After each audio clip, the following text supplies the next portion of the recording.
So how are you doing? Doing okay. How are you doing? Not bad. Better than a couple of weeks ago.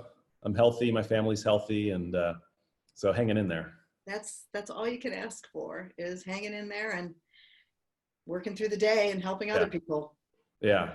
So many folks think of the market as the produce and fish, and we know it's so much more than that. So I wondered if you could talk about kind of the entire market and all you serve, the folks who live there, the vendors. How has everybody had to adjust? It's a big adjustment, just like everybody has to do right now. With all of the guidelines and the ordinances that we are following to a T, we have about right now 30 to 35 businesses, they're essential businesses open. The ones people probably know, all the produce stands, the fish, the butcher. Our community has come together with helping each other with delivery and takeout.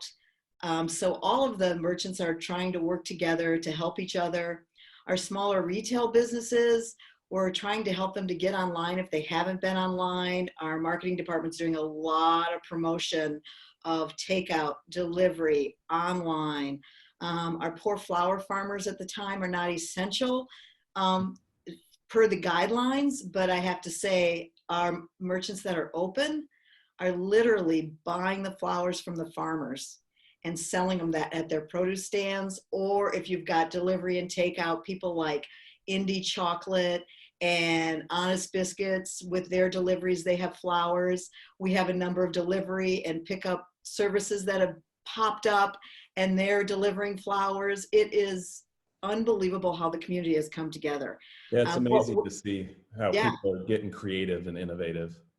but there is a group of women that love these flowers, and unfortunately I don't have their names in front of me, that are literally taking them around the city and delivering them because they had a connection with one of the farmers, and that farmer got other farmers together. And you go all over the city, and in front of some of the stores that are open, that can be open, there's our farmers flowers there. It's unbelievable. And how the community has come together to help our residents, because we've got about 450 low income and seniors here. Yeah, And how are you keeping them safe and healthy and not I that? want to give a shout out to everybody that works here, but our residential staff, Yeah, along with the foundation and the food bank and the senior center, they do wellness checks by phone, in person, knocking on the door to make sure everybody's doing okay. We have not only our staff for residential, but our janitorial and facilities staff that does the rest of the market, goes in and cleans.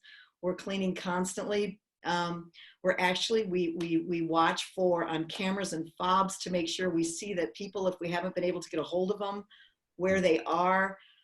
We deliver food. The food bank and the foundation and our residential staff have put together bags of fresh fresh food or meals, and they're delivering to the people in the residents. It's unbelievable. This community, John, obviously the greater community of Seattle, but I've been here 2 years. How the market community comes together and is so resilient is just, it warms your heart in a time like this.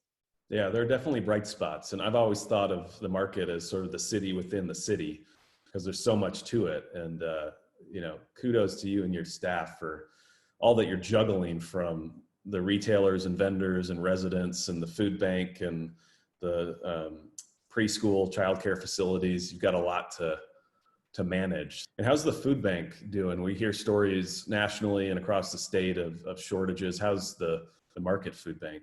Well, it's really interesting that you should ask that. I have been asking occasionally, like once every 2 weeks or a week, it's like, how you doing with food? What do you need? And they're good so far. The other day I walked through, they seem to be doing really well. Our senior center is still doing their 2 meals a day, breakfast and lunch. And the setup is unbelievable that they've got stanchions set up, and it's every 6 feet. Someone stands on a marker for 6 feet, and it goes right up to a sink where they wash their hands, and then they get their food. They get 15 minutes to sit down and eat it, or they can just walk out and the next group comes in. It's these, how fast we've all gotten into Yeah. these well-oiled machines is amazing. How are you thinking about the next, 6 to 10 months, or are you even looking that far over the horizon? How are you Oh, thinking about the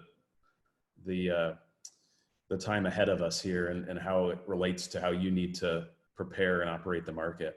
well, we are actually, it was really funny when all this started, we had the plan working through to kind of bring it down and what we needed to do. And I literally just got off a phone call. We meet every day to now, how do we reopen? We need a lot of guidance, obviously, from when they decide they're going to lift the stay home, stay healthy. But we've seen a lot of things we have to do now with the 6 feet, the mask, all that, the cleaning station. So that's all, we're getting that under, we've been doing that and getting it on a bigger scale. We're also, also the merchants that are open right now, they also have to follow those guidelines. I went to actually the Ballard Farmers Market this weekend to see how they do it, to kind of see Yeah. how we can do it, because we're going to need to get people walking in a line to get through the market. And then how do we bring, our staff back? Because there's a lot of people working from home. But we also have more people working right now at the market: security, facilities, residential, and maintenance. And then everyone else is pretty much working at home. But so we have that staff, and they have been doing this since the day it happened. So we're kind of looking at, well, what are we doing differently? What kind of cleaning? Although I come in every day just to walk the market, and I watch our facility staff, and I'm like, wow, I've never seen that. That's amazing. And they're just cleaning all this stuff. I'm like, I never would have thought of that. So it's really great to see that. So they're already doing that. Yeah. So we're thinking about all of that, not just for our staff, it's for the entire market. And Yeah. that's what's really a giant puzzle for us. But everybody's heads, if you're a merchant, a social service, the foundation, the PDA, everybody's thinking that, and everybody's talking to each other, and everybody's really trying to help each other on how we're going to get this thing going. And then there's just the aspect of, how do you keep small businesses going after all of this? And that's a plan. The ordinances that are coming through from the city and from the state, we had already put some of those in place, of the deferred rent, of no late fees. We even were trying to figure out, because of the governmental agency that we are, we have all of these rules and regulations we have to follow. Like we don't get to apply for PPP because of the type of governmental agency we are. And so it's like, so we've had webinars for our merchants to do that. Every time a grant comes through, we give lists of them and try to help them one-on-one how to figure that out. We're even helping our staff try to figure out how to do unemployment, the ones that aren't working right now, which is amazing that our HR department's doing that. But we've got these ordinances, and so we're trying to figure out, as we follow those, how do we make sure the market keeps running and we can support them? Because at the moment, John, to be perfectly honest, as everyone is, there is literally no income coming in. Yeah. And you know what? That's what we're all dealing with right now. And that's what our council and our staff are working through this to support the group that we have here at the market. And the other thing is the foundation's raising money. So it is a resilient group, and we are going to get through this. It may take a while for us to get back to the way we have been, 2-3 years, but you know what? I know we're going to get through this. Yeah, I'm right there with you. And I don't think there'll ever be another Seattleite that complains about walking through the market during the summer and it being too crowded with tourists. I can't wait to get back to that experience after walking through with you and seeing all the empty stalls and the vendors that aren't there. But I share your optimistic point of view, and that there's a lot of good that will come through this in our community, and then the city and community within the Seattle community. That's the market. How can people help during this period of stay home, stay healthy? Are there ways people can help support the market and the community there? You can go to our website, pikeplacemarket.org, and we have delivery, takeout. We have pickup places on Pike Place. You can walk through the market safely if you live downtown and want to come down and do your grocery shopping. And I see some of the same people once a week, which I just love. You can do all of those things. We have an online, all of our artists and small businesses that have an online presence, everything, you can find all of that on our website. So you can support our market businesses that way. The other way is the foundation, the Pike Place Market Foundation. They're raising money for our safety net fund, and that is a fund for people that might not be able to make their rent, their personal rent, or pay their utility bills, or if it's an artist or a farmer needs something for their farm or whatever. And I think they've raised about $250,000 right now, and they give out the grants. What they do is we actually tell them these people need help, and then the people apply and they get these grants, which is really, really great. What I really want to say is when, as the governor says, the dial starts turning, I love what you said about Seattle will understand why they need to come back down to the market.